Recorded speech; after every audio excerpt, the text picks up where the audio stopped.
Topic is form tag in HTML. మనము ఎప్పుడైనా ఒక ఫైల్ని సర్వర్ సేవ్ చేయాలన్నా, సర్వర్ సేవ్లో నుంచి డేటాని రిట్రీవ్ చేయాలన్నా ఫామ్ ట్యాగ్ని యూస్ చేస్తామన్నమాట. ఎప్పుడైతే మనం ప్రోగ్రామ్ని డైనమిక్గా క్రియేట్ చేయాలనుకున్నప్పుడు ఫామ్ ట్యాగ్లోని అట్రిబ్యూట్ని యూస్ చేసి మన HTML ప్రోగ్రామ్ని డైనమిక్గా క్రియేట్ చేస్తాం. ఇప్పుడు దాకా మనం చేసే ప్రోగ్రామ్ అనేది స్టాటిక్ ప్రోగ్రామ్స్. ఎప్పుడైతే ప్రోగ్రామ్ని డైనమిక్గా క్రియేట్ చేయాలంటే అంటే సర్వర్ సైడ్ మనం ప్రోగ్రామ్ని సేవ్ చేయాలనుకున్నప్పుడు మనం ఫామ్ ట్యాగ్లను యూస్ చేస్తామన్నమాట.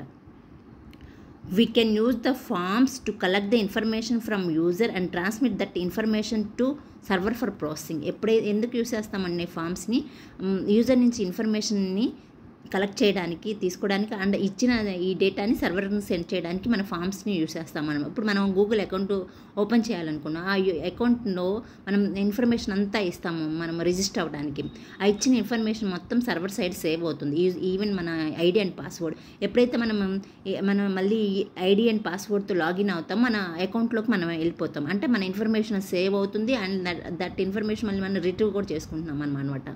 అలాంటి సందర్భాల్లో మన డేటా సర్వర్ సైడ్ సేవ్ చేసి రిట్రీవ్ చేయాలని సందర్భాల్లో మనం ఫామ్ ట్యాగ్స్ని యూజ్ చేస్తాం. అంటే సర్వర్ సైడ్ స్క్రిప్టింగ్ లాంగ్వేజ్కి మనం ఫామ్ ట్యాగ్స్ని యూజ్ చేస్తాం. ఎప్పుడైతే ఒక ప్రోగ్రామ్ని సర్వర్ సైడ్ క్రియేట్ చేయాలి అనుకున్న సందర్భంలో HTMLలో ఫామ్ ట్యాగ్స్లోని కొన్ని అట్రిబ్యూట్స్ని యూజ్ చేసి మనం సర్వర్ సైడ్ని ప్రోగ్రామ్ని సేవ్ చేయగలుగుతాం అనమాట. HTML forms is used to pass the data to the సర్వర్ని HTML ఫార్మ్స్ని యూజ్ చేసి మనం డేటాని సర్వర్కి పంపించగలుగుతాం అనమాట. We can have more than one HTML form in a single page. మనం ఒక్కదానికన్నా ఎక్కువ HTML ఫామ్స్ని సింగిల్ పేజ్లో క్రియేట్ చేయాలి. Nested forms are not. ఒక్క ఫామ్లోకి వేరే ఫామ్ని పెట్టడం కుదరదు. నెస్టెడ్ ఫామ్స్ ఒకదాని కింద ఒకటి, ఒక దాంట్లోకి ఇంకో ఫామ్ని పెట్టడం అనేది కుదరదు. There are 4 primary elements used within the forms. ఏంటి అవి? ప్రైమరీ మెయిన్గా 4 ట్యాగ్స్ ఫామ్ ట్యాగ్స్లో యూజ్ చేస్తారనమాట. Primary element tags used within the form tag ఏంటది? Input, select, text area and button. Basic form document చూద్దాం. HTML and హెడ్లో ఏముంటుంది? టైటిల్లో మనం కావాల్సిన టైటిల్ ఇచ్చుకోవచ్చు. And close the head and close the title. ప్రతి HTMLలో కూడా హెడ్ కింద టైటిల్ ఉంటుంది. And close the title and close the head and the body and take the form. ఇక్కడ ఎంటర్ అంటే వేసుకొని ఇన్పుట్ టైప్ ఏంటి? ఇక్కడ టెక్స్ట్ అనమాట. And the size equal to 20. అంటే ఇన్పుట్ టైప్ అనేది టెక్స్ట్ బాక్స్ అనమాట. అండ్ దీని సైజ్ ఎంత? 20 ఆర్ 30. మన సైజ్ 20 అంటే ఈ సైజులో వస్తుంది. సైజ్ 30 అంటే బిగ్ సైజులో, కొంచెం పెద్ద సైజులో వస్తుంది. అంటే సైజ్ డిఫైన్ చేస్తుంది అనమాట.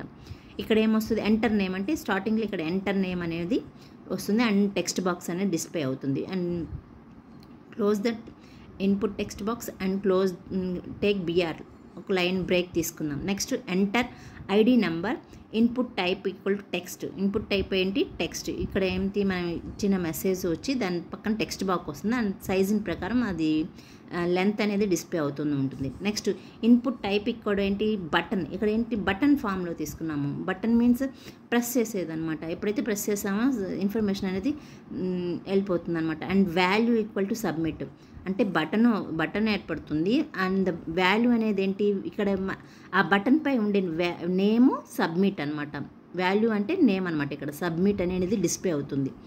సో ఇక్కడ ఇన్పుట్ టైప్ ఏంటి? Button type. ఎప్పుడైతే క్లిక్ చేయగానే ఇన్ఫర్మేషన్ వెళ్తుంది. Value button. Next input type button, value equal to ఏంటి? ఎగ్జిట్. నెక్స్ట్ బటన్ ఏంటి? ఎగ్జిట్ అనమాట. నేమ్ అనమాట. వాల్యూ అనేది ఇక్కడ నేమ్, బటన్ పై ఉండే వాల్యూ. ఈ విధంగా close the form, close the body, close the HTML. ఈ విధంగా మన ఫామ్ అనేది డిస్ప్లే అవుతుంది. టైటిల్ ఏంటి? Form. Enter name, enter ID number, submit, 2 buttons, submit, exit.